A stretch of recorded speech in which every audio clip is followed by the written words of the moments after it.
And I invite the representative of Haiti, who is the minister delegate to the Prime Minister in charge of human rights and the fight against extreme poverty. Madam, welcome to the General Assembly. Merci, Monsieur le Président. Je voudrais tout d'abord vous féliciter d'avoir organisé ce débat et je suis heureuse et honorée de prendre part à cet événement combien important pour l'avenir de la planète. C'est un réel privilège d'être ici, à cette tribune, pour apporter la pierre de la nation haïtienne à l'édifice du monde nouveau en construction à travers les 8 objectifs du millénaire, un monde de paix sans extrême pauvreté, sans le VIH-Sida. Permettez-moi, Monsieur le Président, de féliciter le secrétaire général des Nations Unies pour la qualité de son rapport et de son exposé. Ma délégation voudrait aussi appuyer la déclaration faite par le représentant de Trinité et Tobago au nom de la CARICOM. Voilà bientôt 15 ans que le monde se liguait comme jamais auparavant pour faire face aux nombreux maux qui affligent les pays en développement et définir de concert les voies et moyens pour réduire les souffrances et les injustices qui accablent environ 1,2 milliard de personnes de par le monde qui vivent sous le seuil de l'extrême pauvreté et éliminer ce fléau qui aggrave davantage leur misère, le VIH-Sida. Nous sommes à moins de 2 ans avant l'échéance de ces objectifs fixés par les nations du monde pour assurer l'avènement d'un monde plus humain, plus heureux. C'est avec satisfaction, Monsieur le Président, et optimisme que nous envisageons l'avenir. Durant ces 14 dernières années, les différents indicateurs liés à l'extrême pauvreté et à l'atteinte au VIH n'ont pas cessé de baisser sur le plan mondial. Sur le plan régional, depuis l'implantation du Pan-Caribbean Partnership on HIV and AIDS, PANCAP, en 2001, on a enregistré une diminution de l'incidence du VIH et des cas de mortalité liés au sida de 49% et de 59% respectivement. En 2001, 24 000 personnes mouraient de sida, mais en 2012, ce nombre n'était que de 11 000. Il y a eu une croissance de la couverture du traitement antirétroviral de 67%. En 2001, cette couverture n'était que de 5%. Pour certains pays, plusieurs des objectifs du millénaire ne seront pas atteints, mais les tendances sont positives et le processus est bien enclenché. Les résultats enregistrés jusqu'ici nous laissent croire que l'extrême pauvreté sera vaincue, Monsieur le Président. Car le monde s'est rendu compte qu'avec de la bonne volonté et en y consacrant les ressources nécessaires pour le faire, nous pouvons vaincre ce fléau et assurer à tous les habitants de la planète un monde plus serein et plus juste. Surtout, que ces propos ne soient pas interprétés comme une invitation à dormir sur nos lauriers. Le plus important reste à faire et le chemin à parcourir est encore long et ardu. Définir de concert les voies et moyens pour réduire les souffrances et les injustices de personnes de par le monde qui vivent sous le seuil de l'extrême pauvreté et éliminer ce fléau qui aggrave davantage leur misère, le VIH-Sida. Ce ne sera pas facile, surtout en ce qui concerne le VIH. Les progrès dont nous parlons ne sont pas uniformes et de nombreux pays sont encore à la traîne. Plus que jamais, il ne faut redoubler d'ardeur et de solidarité. Cette victoire que nous devons remporter sur l'extrême pauvreté, le VIH-Sida, ne peut résulter que d'une action collective guidée par la fraternité. À l'approche de cette échéance, Haïti tient à renouveler l'engagement pris voilà près de 15 ans de se joindre à l'effort mondial pour qu'advienne un monde plus juste, où la dignité de tout citoyen et de toute citoyenne, quelle que soit la latitude sous laquelle il vit, ne sera plus bafouée. Nous sommes fiers des progrès accomplis durant ces dernières années et surtout durant les 3 années passées depuis que notre gouvernement a eu le privilège d'accéder au pouvoir. En dépit de toutes les difficultés que nous avons eues à surmonter suite à divers cataclysmes naturels et autres handicaps d'ordre social et politique, nous avons pu maintenir le cap, Monsieur le Président. Nos expériences que nous avons le plaisir de partager avec vous nous ont confirmé que notre stratégie de prioriser d'abord la lutte contre l'extrême pauvreté était la bonne. C'est à partir des victoires remportées sur l'extrême pauvreté, en effet, que nous arrivons à donner à la majorité souffrante la confiance en l'avenir et à les mobiliser pour la conquête de leur bonheur et de celui de la nation. La victoire sur le VIH qui s'annonce pour certains pays particulièrement difficiles passe par l'éradication de l'extrême pauvreté, car pauvreté et VIH-Sida sont liés. Ce n'est pas pour rien que les pays ou les communautés les plus pauvres sont ceux où le taux d'infection du VIH est le plus élevé.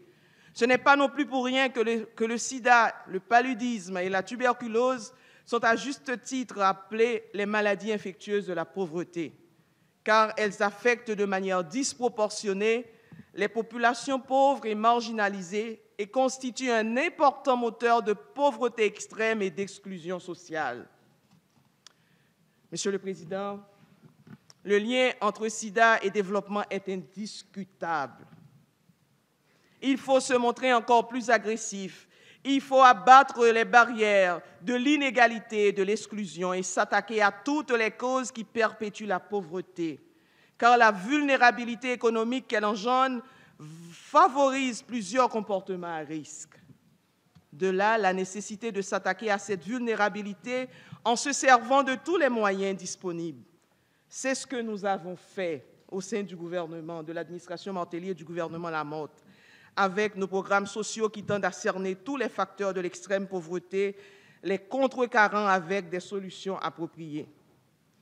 C'est pourquoi toute stratégie envisageant des actions à prendre et les moyens à employer après 2015 pour l'avènement de ce monde meilleur, pour lequel nous luttons, doit prioriser la lutte contre l'extrême pauvreté, car il faut favoriser toute solution qui s'attaque à cette vulnérabilité, comme nous l'avons fait avec nos programmes d'assistance sociale de cash transfert en Haïti. Bien qu'elle soit au départ décriée, cette approche nous a permis d'améliorer les résultats de certains indicateurs clés des OMD. 3 ans avant l'échéance, l'insuffisance pondérale chez les enfants de moins de 5 ans a été atteinte. Grâce à l'agressivité de notre politique sociale, les enfants haïtiens sont désormais scolarisés à 88%.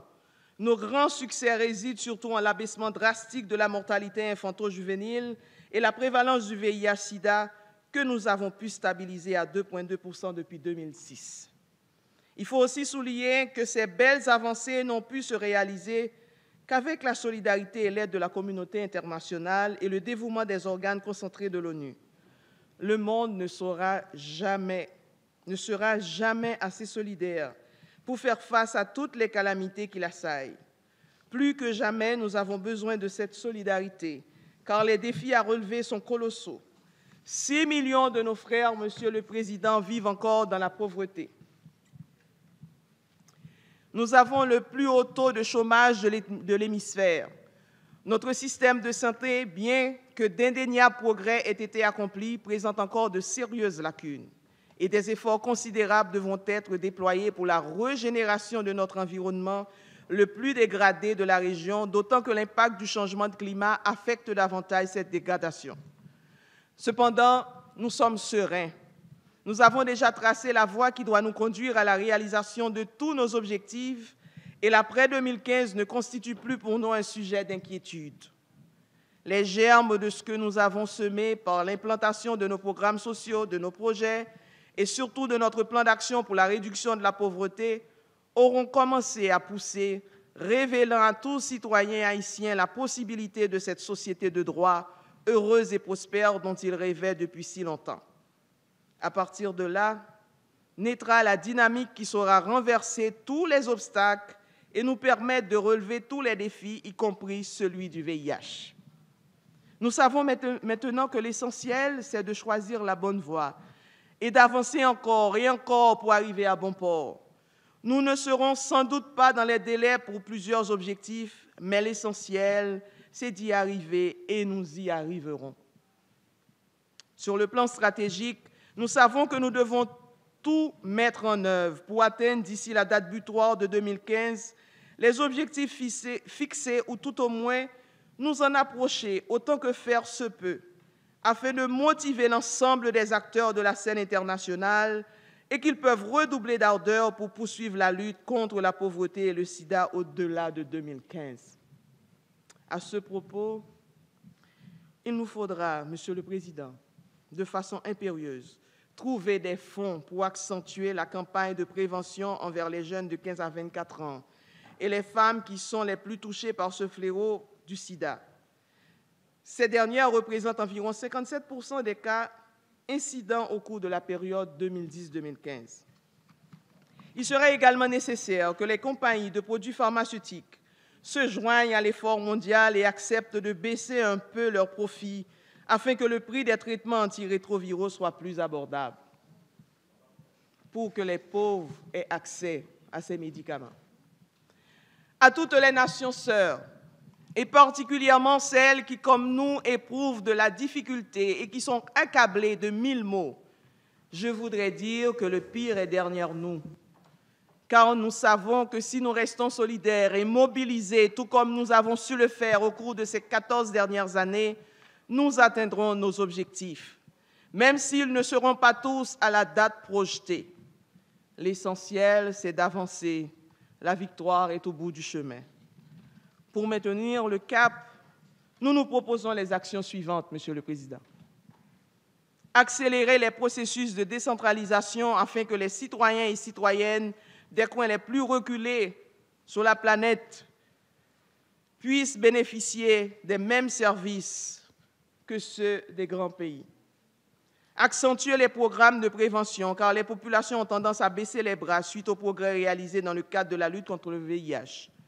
Elles ont tendance à penser que la maladie est devenue moins dangereuse. Il n'en est rien. Il faudra veiller à le leur rappeler par des campagnes de communication massives et agressives visant particulièrement les jeunes et les femmes. Subventionner dans la mesure du possible les médicaments antirétroviraux pour ceux qui ne sont pas en mesure de les payer. Faire comprendre à la population que le problème du VIH, tout comme celui de la faim ou de l'extrême pauvreté, se réduit en somme à un seul et même problème, celui du développement, Monsieur le Président. Le développement étant une œuvre collective, l'implication de chaque citoyen et de chaque citoyenne devient une obligation à la fois morale et patriotique.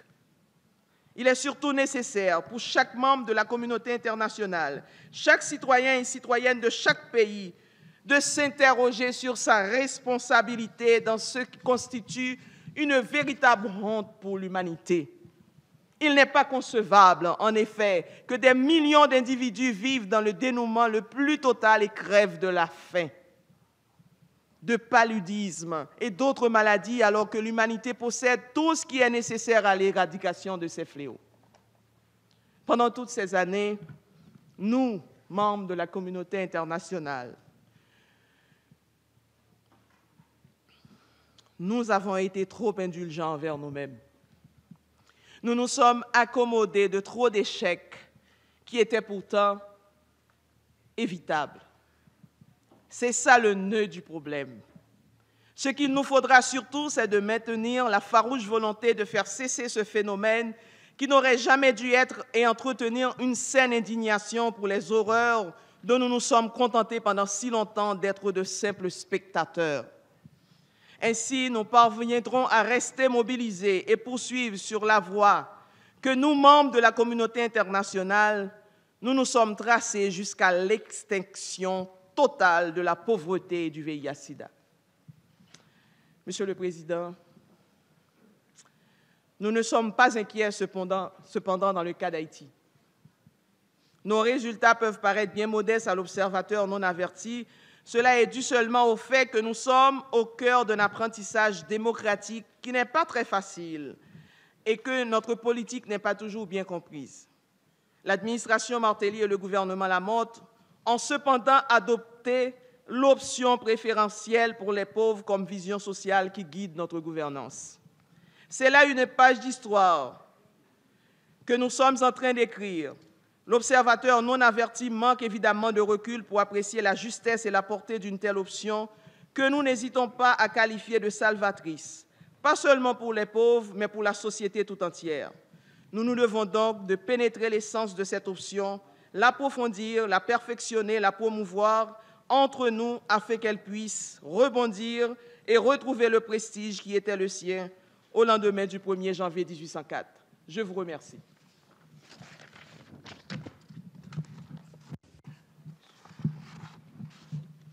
I thank the distinguished representative of Haiti, Her Excellency Rose Ann Auguste, Minister Delegate to the Prime Minister in charge of human rights and the fight against extreme poverty.